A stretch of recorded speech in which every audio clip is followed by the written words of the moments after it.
the first thing that we are going to be talking about is the Dark Souls tabletop RPG. Yeah. Board game. And Chris, you know more about this than anybody here. So, Oh God. I know that allegedly the Dark Souls board game was rather shit. Okay. Allegedly, depending who you ask. I heard it was not that great. And then I know that the tabletop role-playing game that they're apparently making for Dark Souls is using the 5e rule set. Sort of. Sort of. Okay. Yeah. Sort of.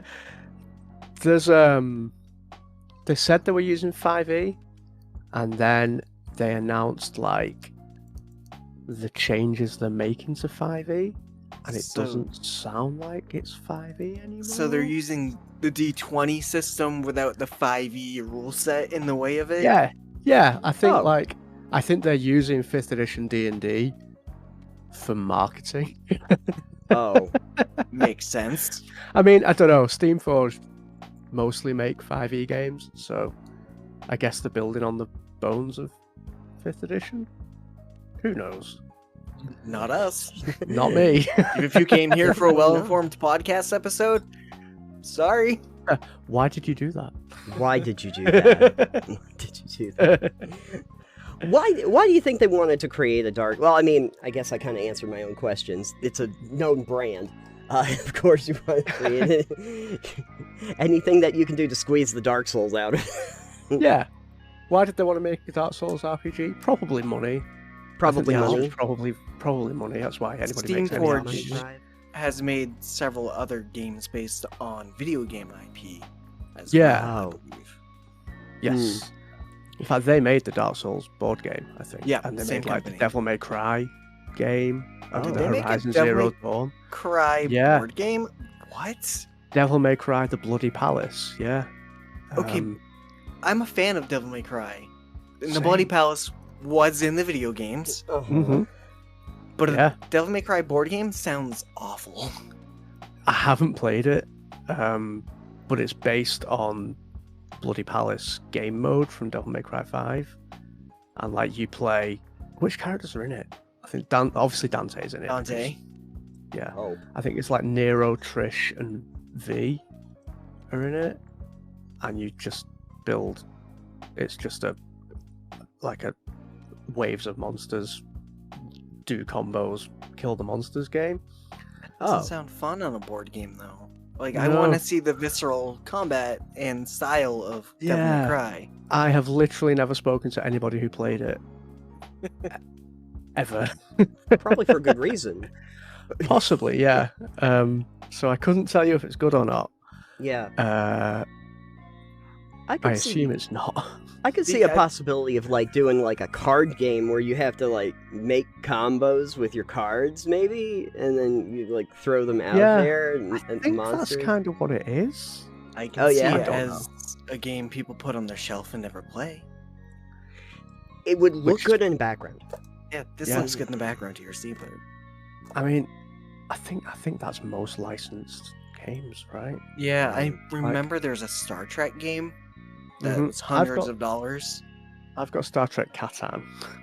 Oh, that's a little Okay. different. That's Yeah. more accessible. Yeah. But like, I've got the Bioshock Infinite board game that I've literally never played ever in my life, and I backed the Darkest Dungeon board game on Kickstarter. I don't know why. I'll never play it. You'll never play it. I might use the minis for D&D or something. I don't know. There's something. At least you could use the minis for, Yeah, for anything. like, they're going to be cool minis. They're gonna be cool minis, yeah. Whatever you could get out of it. Yeah. We were talking a little bit about that too, Alex. Remember when we were discussing the Avatar RPG when it was coming out? That there's a possibility that like you'll have people that will play it, but a lot of them probably will have it on their shelves because they're fans of Avatar, so they want to have the merchandise around. Yeah, So we were, like, yeah. licensed games have more in common with merch than anything else, I think. I think that's what Nathan said. He just went robot. Yeah, he's gonna do that. It's fine. Good thing Fine. you're the one talking, not him. Fair. Oh god, what have I done? I'm the host now. You're the host now. Welcome to Bissette Pebble Knockdown. Total Bissette knockdown. Total Bissette knockdown. There you go. TBK. But TBK. Oh my god. Tomato, bacon, and kale. Tomato, don't bacon, say. and kale. That's what I said.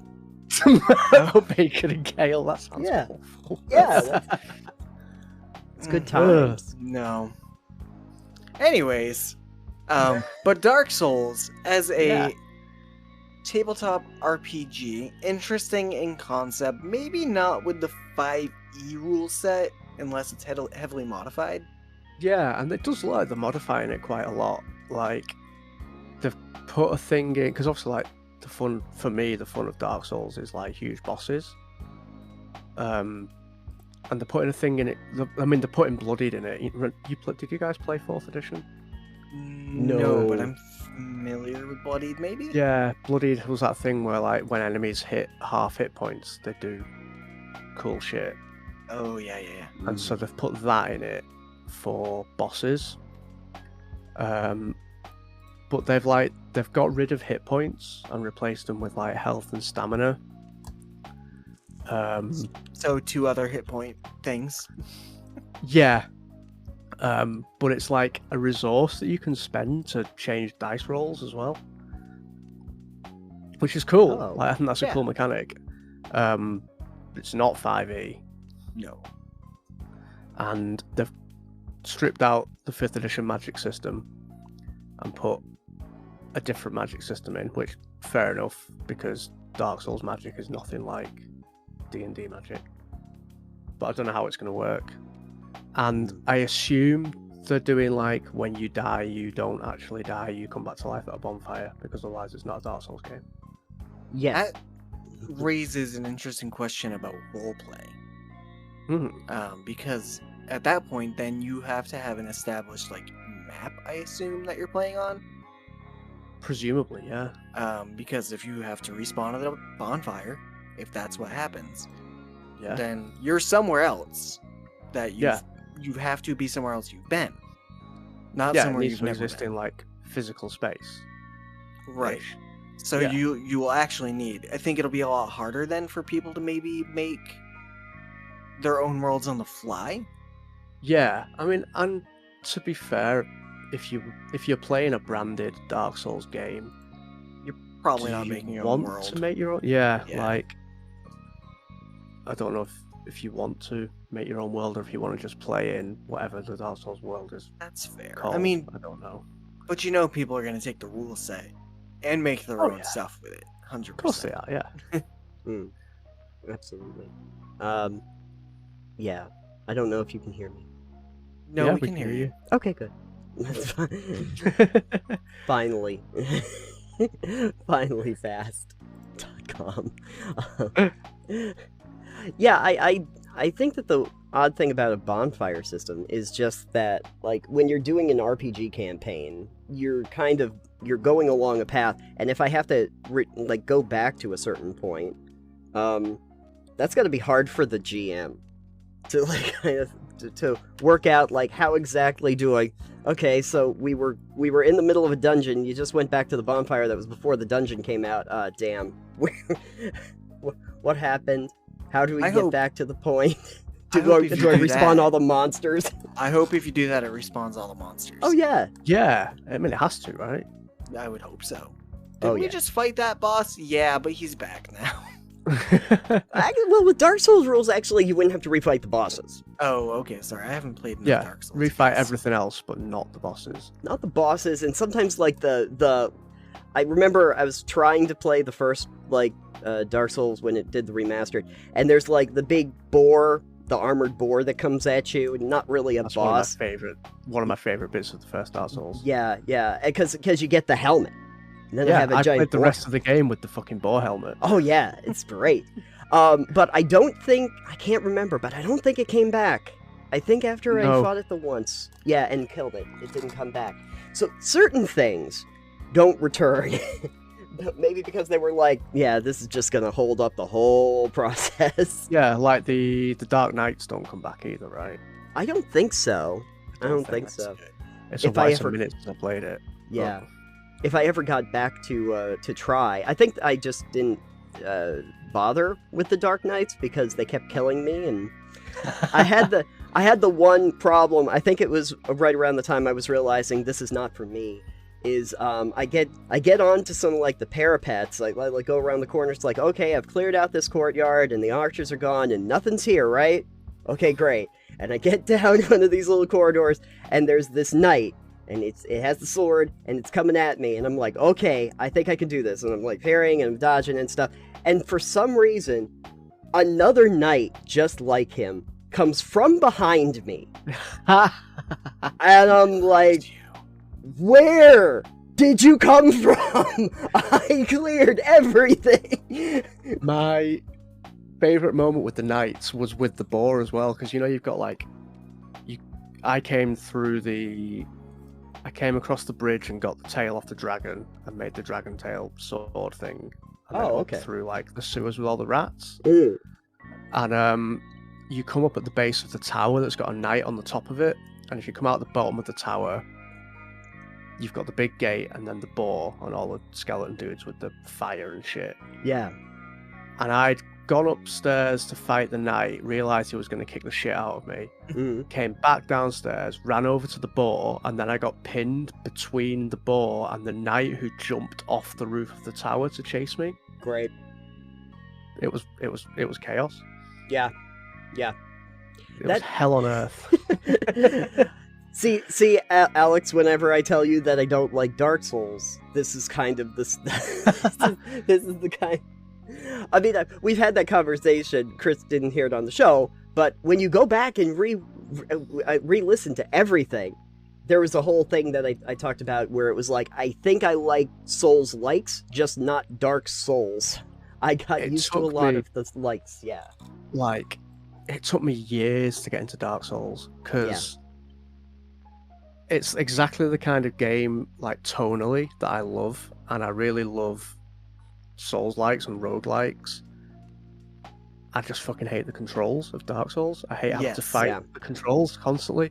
And then I realised that, and I keep saying this to my friend who loves Dark Souls, and he hates me every time I say it, so now I'm going to say it on your podcast. Great. I realised that it's a rhythm game. It is a rhythm game. Mm-hmm. It is a rhythm game, and I'm really good at rhythm games. And once I figured out it was a rhythm game, I was like, oh, this isn't hard anymore. Yeah. Yeah. And I beat it in the course of like, I think I spent a week at the beginning of 2020 deciding I was going to get good at Dark Souls. And then I got good at Dark Souls and I finished it in like a day and a half. There you go. Yeah. I've never played it since. Yeah, I know it's a rhythm game. I just still don't prefer that style of tanky controls. No, I would much rather play like something good. Yes. Yeah, I'd like to play something good too. Yeah, like I would rather play Dead Cells than Dark Souls. Sure. Any day of the week. I've played my fair share, and I think that this happens. Maybe this is the reason why I like some Souls likes and not others, where they don't have the tanky controls, and it actually feels like your character is much more mobile than that. Like they actually have some. People keep telling me that I would like Bloodborne and Sekiro because they're a bit more mobile, but I haven't tried them. Yeah, well, in Bloodborne they took away like the shield, so they encourage you to actually attack more than try to doing the defend part. Yeah, because like you literally just defend and jump out of the way of attacks and then roll and hit, and that's how you beat Dark Souls. Yeah. So be a very boring player. Somebody who plays it really aggressively is listening to this being like, you're wrong. Probably. Get at us in the Discord about it. It's fine. Sure.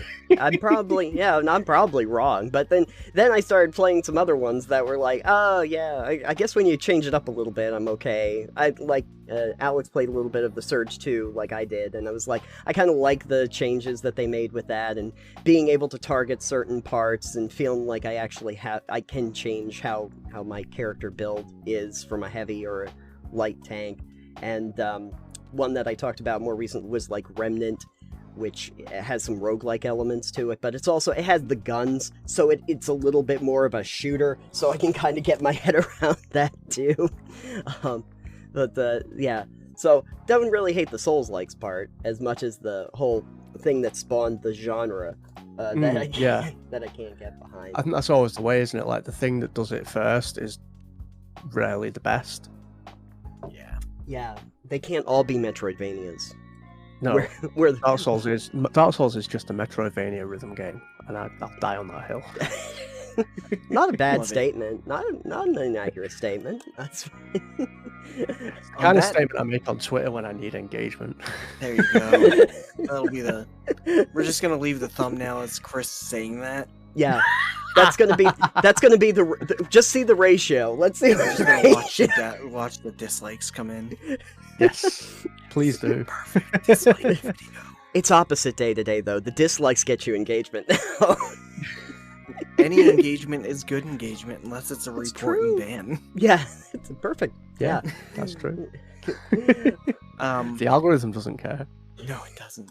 But you are also yourself working on a Dark Souls themed or Dark Souls based, or Dark maybe Souls. inspired? It's Dark Souls with the serial numbers filed off so that I don't get sued. Oh, it's a legally distinct disambiguation of Dark Souls. Yes, similar to, but legally distinct from Dark Souls, called Dice Souls. Oh, that's even better. I started writing it beginning of last year when I played Dark Souls in a week. I was like, this is my new obsession, I'm going to write a game based on it. And then I had to go back to work, and in the day job that we all know how much I loved. Yeah.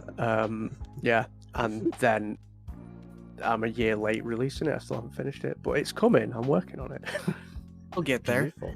Yeah, there's a quick start that you can download for free. It's fine. People are playing it. And they're loving it? Exists. The people who have told me they've played it have said they really like it and have been really like...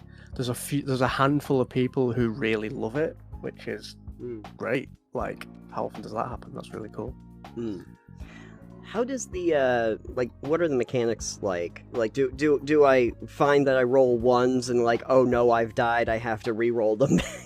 Sort of. You have sort of, yeah. You start with a little dice pool, and anytime you try to do something, fight something, because it's a combat game. Sure. Yes. You roll your dice pool, and if you roll ones, it's a failure, and if you roll sixes, it's a success. And you want to roll successes to deal damage. And then when you kill enemies, they give you extra dice. Okay. So your dice pool gets bigger, which actually, in terms of probability, means your chance of then rolling ones and failing increases. You don't actually get better for having more dice, but it's kind of like a push your luck thing. Like, you can go back to a campsite, not bonfire, and you can like bank your dice there so that you can come back and get them later. And they are also a currency that you level up with, so you can like buy additional successes on your dice. So you can say like, all right, I have however many dice this costs now, I'm going to say that a 3 is a success as well. So you slowly spend them to get better and better and better, basically, is the central theme of it. Sure. Sounds interesting and fun. Yeah, I enjoyed it. Are there also different like weapons, armor, and spells and things too, or no, have you not gotten quite that far? Or I'm trying to keep it light. I might do that as like an expansion for it. There's a couple of classes that do different things. Like, I can't remember exactly what they do now, but like, I've got 4 base classes in it that interact with the mechanics slightly differently, but only slightly differently. And like, you get to choose your weapon, but it has no mechanical effect, so you just describe what it looks like. So if you want to be like a pyromancer throwing fire at people, you just narratively describe your attacks as you throwing fireballs at people rather than hitting them with a sword 4 times bigger than you are. Oh, gotcha. I throw horseshoes at people. Yeah, throw horses at people. Throw horses at people. Perfect. Yeah. I love it. Yeah. This is only a 1-horse town, and it's mine. Yeah, it's my horse. Talk about horsepower. Whee. Yeah, you just swing a horse at him. Yeah, this is my horsepower. That's kind of like in Nobody Saves the World, where you suddenly just unlock the horse, and you can just go and horse kick people with the horse. It's perfect. Great character. Also, the only way to fall in love with another horse is when you have the horse. So, you gotta do it for the side quest. But, it's not a game. Don't worry about it. Definitely not like Dark Souls. But, when did you get the idea for Dice Souls? Was it shortly after the whole Dark Souls? Well, he said it was when he was playing. Yeah, it was Dark Souls. during it. Oh, you know, okay. it's that ADHD thing, isn't it? You know, this is my current obsession. Everything I do is going to be geared towards this, and I write games for a living, so I'm going to write a game based on this. And the reason it's so hard to finish it now is because it's no longer my current obsession, and it's been a year. Right. Yeah. So I'm just oh god, is this not done? I have that same issue, but I never actually start the project. I just have lots of ideas for it in my head, and then I'm like, yes, I'm going to think about this for a month, and then I'm going to go, new idea. Yep. You know what you do is you have to load up Dark Souls 2 and 3, and that will re-inspire you. I actually have been thinking about doing that. Yeah. They are a little different from what I hear, too. They're a little bit... Okay. They're a little bit saucy. I might actually have to spend like the next week playing Dark Souls 2 and get it finished. You can live tweet your experience with Dark Souls. Actually, you have a Twitch. You can just stream your Dark Souls. Stream it. I was live tweeting my experience with Dark Souls, and then people kept coming along and trying to give me advice. So I was like, I'm not going to do this anymore. Yeah, I Yeah. specifically when I had done streaming was like, no backseat gaming as a tag. Yeah, I put at the beginning, it was all in one thread, and I'd put at the beginning of it, and I kept reiterating, like, do not give me advice, do not tell me what to do. And I just blocked people. Just straight up blocked people who gave me advice. Yeah. Bye-bye. Yeah. Bye-bye. The other thing I didn't like is when I'd play a multiplayer game by myself, and I'd have people jumping in and be like, can I join you? It's like, no. No. Yeah. No, you can't. No, if I wanted to play with you, I would be playing with people. Yeah. Thanks. Exactly. Do you know what? I hate the multiplayer on Dark Souls. I hate, what are they called? Invasions? Yeah. Oh, yeah. I turned They those really piss me off. I didn't know how to turn them off. But I got good. So, like, people would invade me, and I'm running around in the boar helmet with the dragon sword looking like a noob, and then I'd beat them. Yeah, that's good. Yeah. I never got the multiplayer aspect of Dark Souls. I hear that it does make things a lot easier if you're working cooperatively with other people, but that also seems true of a lot of other games. It makes sense to me from like a diegetic, like in-world thing, because the whole point of it is that like you are, what do you call it, the reborn or something? What do you call? Kindled. You are the one person who's like you in the world. Yeah. Yeah, you are Dead Boy. You are like Super King Dead Boy. Yeah. Why? It doesn't make any sense for it to be like you are the only person like this in the world, but you can invite friends who are also like you. Yeah. No, from a narrative standpoint, it doesn't make any sense, but no, none whatsoever. They didn't think that through. I think that's the thing, is that I always feel like Dark Souls, or Souls-likes in general, are really supposed to be a single-player experience by their very nature, the way that they're constructed. Yeah. So I think the multiplayer kind of takes away from that in some regard. Yeah, and like, let's be honest, capital G gamers don't have friends. Don't put multiplayer in your games. Yeah, exactly. You can find Chris at... I've just come on your podcast to upset as many people as possible, apparently. Great, perfect. We don't do that enough ourselves. Yeah, we don't have to be the ones doing it now. You can do it. So, I hate to ask this though, Chris, but in current state, when does Dice Souls come out? Fuck knows. So, there's a quick start available, which is playable, and that's free. Oh, good. And I have released like the core rules in a zero layout, like Ashcan edition, which you can buy right now. Oh. And basically all I'm doing now is trying to write content for it. because the way it works, we were talking about like how exploring in Dark Souls, and the way it works is that like it's a game for 2 players, you and 1 GM, and you like procedurally generate the world as you go. And I've split the world into regions that you explore. You know how in Dark Souls you have like Anor Londo and you have like Undeadburg and etc., and they all sort of link together. And so I'm just writing the content for it now. So I've released 1 region. I have 2 half finished, so they'll be coming out in the next month probably. And then I think I've promised 5 or 6 regions total. Okay. For the full game. And then once they're all written and text complete, I'll do the layout and I'll release it properly. And it's going to be released in like... Have I got one here that I can show you? No. I'm releasing it in a DVD case. To look like a video game with a CD with a soundtrack on it. Oh, that's really cool. Yeah. Is it a soundtrack you made yourself then? Yeah. Oh, cool. Getting it just like for the soundtrack. Yeah, get it for the soundtrack. The physical edition is going to be like limited edition of 200 copies because that's all I can store in my house. Right. And I don't want to put more copies than that in the post. Yeah. Sure. Fair enough. Yeah. There's I was hoping it would be out already, but it's not, and that's just how life works. Yeah. Actually, tangentially to that, I had an idea at some point, as we were talking about the obsession, an idea where it was a role-playing game that took place almost in the real world, like in the modern day, but you could have different, like, splat books essentially for different regions of the world, would have different like monsters and lore and stuff going on in there, and I thought that would be neat. Yeah, that'd be fun. Yeah. You just have like the walled off like doors that are in your base game, where it's like, well, that sort of like some of the old games were like the Banjo-Kazooies or something, where it's like, I wonder what that thing is. It's like, oh, well, don't worry, there's a splat book that will unlock that door.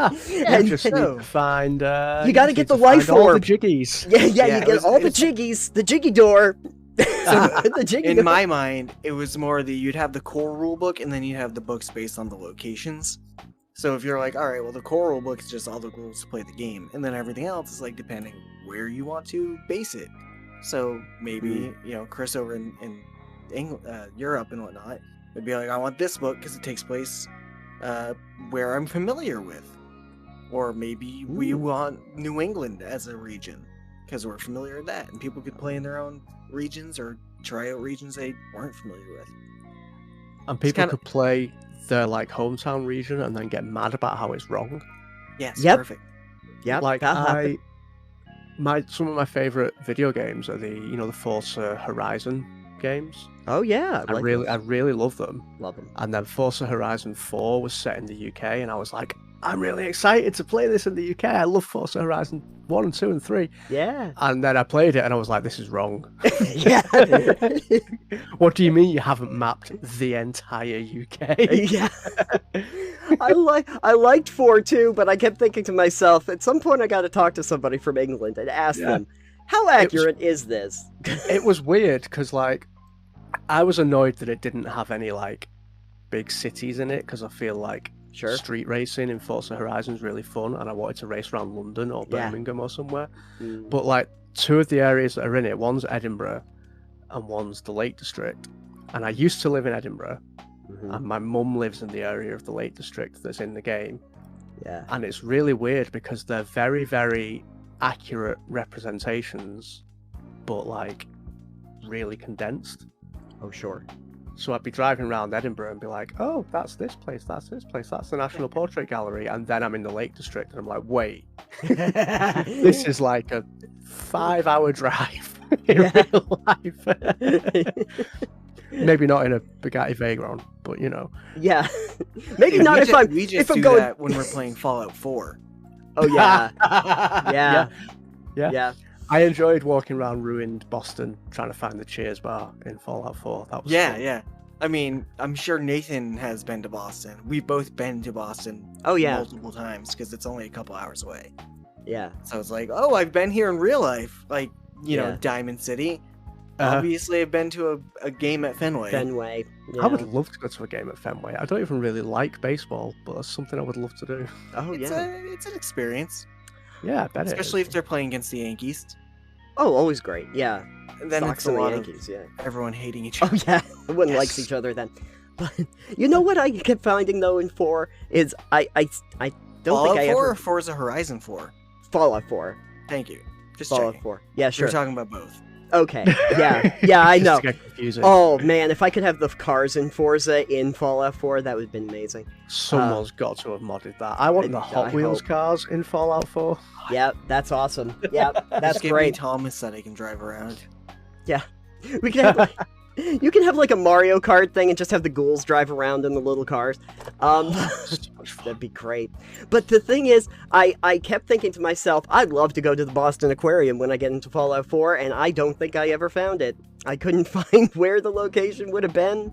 Then I was thinking to myself, oh, I could probably find Ironsides. That would be cool. And I kept going around to the ports thinking to myself, oh, maybe they'll be the boat. And just as soon as I was like, I don't think it's in the game, I come across a whole that whole quest line where there are the pirate robots that have taken the ship that have like just docked in the middle and like, oh, that's the USS Constitution. Okay, they did think this through. Thank you for that. I needed this to be in the game for realism's sake. I really like the Jaws boat in Fallout 4, Oh. which I found like completely organically, and I was like, is this Jaws? Yeah. Why is Jaws happening in Boston? Alternate universe. Who knows? Reasons? Yeah. Reasons. But anyway, so Dark Souls was something. Yeah. I was just gonna say, tie it back in. tie it back in. I was gonna say we could definitely, if you want, Chris, we can leave a link down in the description of both the Yes. podcast episode itself on the page, and then on the YouTube video that links to your both your free rule set for it, and then the one that they can buy. Yeah, they're all on the same page. So yeah, I'll send Perfect. you a link. So- Beautiful. I've actually, while we've been talking, I was like, maybe I should buy the Dark Souls game, and I went on Steamforged's website to pre-order it. And bear in mind that Steamforged are a UK company. Yeah. You cannot order it in the UK. What? Price is in dollars, and you go through to checkout, and it will only let you order it in like the US and Canada. Oh, perfect. It's got US, Canada, and Mexico, and that's it. Oh, So okay. So we're doing North the- America. The board Yeah. game or the role playing game? it's a role-playing game. Can't buy it in the UK. Okay. So it is region locked, Alex. We may have to Yeah. unlock the other region. Not quite what I meant, but that works. Talk to us after the show if you want it. Maybe we could work We can something get out. it. Yeah. We're Figure gonna it out. bootleg the Dark We're gonna Souls shit. RPG. We're gonna You'll order be- it and ship it to you. You'll be the only person in all of Great Britain. I should just go down to their head office and knock on the door and be like, "Hey, can I have a copy? Yeah. Can I have a review copy, please?" Yeah, Yeah. there you go. I would like a That's how review you do it. You're like, I'm a host on this podcast. Yeah. You're like, I I'm a am host on not- 2 podcasts. I am not 3 children in an overcoat. I am an actual Definitely not. person. No. I am a real person with real legs. That sounds so surprising. Real legs. Oh, that's Real even better. legs. Yes. Yeah. See, What's, do a dance. Like you never doubted that I had legs until I said that.